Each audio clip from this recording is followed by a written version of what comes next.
কথায় আছে না, দশে মিলে করি কাজ, হারি জিতেই নাহিলাজ। এ কথার বাস্তব উদাহরণ যেন বাংলাদেশ ও ওয়েস্ট ইন্ডিজের মধ্যকার দ্বিতীয় টেস্ট। কাকে অবদান দিবেন আপনি? এই টেস্ট জয়ের অবদানটা যে সবারই। পেস ইউনিটে রানা, তাসকিন কিংবা হাসান সবাই ছিল অপ্রতিরোধ্য। স্পিনে সামাল দিয়েছেন তাইজুল, ব্যাটিংয়ে সাদমান ও জাকিররাই তো ভরসা দিল। আর এত কিছুর মাঝে কাপ্তান মিরাজ তো চাপা পড়বেই। প্রিয় বন্ধু নাজমুল হোসেন শান্তকে একটা ধন্যবাদ দিতেই পারেন মেহেদী হাসান মিরাজ। 3 ফরম্যাটের এই অধিনায়ককে মিরাজ বলতেই পারেন, তুমি চোটে পড়েছিলে বলেই তো 15 বছর পর ওয়েস্ট ইন্ডিজে বাংলাদেশের টেস্ট জয়ের স্বাদটা নিতে পারলাম।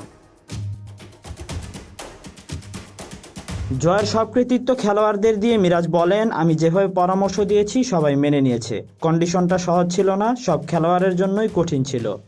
সবাই মানসিকভাবে প্রস্তুত ছিল যে ম্যাচটা জিততে হবে। সবাই মন থেকেই চেয়েছিল ম্যাচটা জেতার জন্য, এর জন্যই আমরা ম্যাচটা জিততে পেরেছি।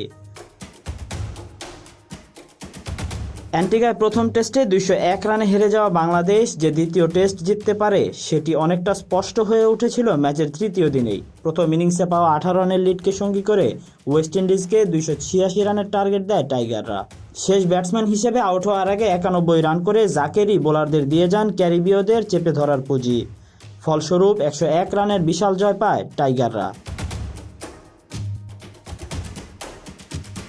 2009 সালের সফরে গ্রেনাডা টেস্টের পর ওয়েস্ট ইন্ডিজে এটি বাংলাদেশের প্রথম জয়।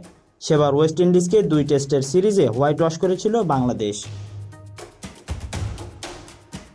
Tahsin Ahmed, BD archive.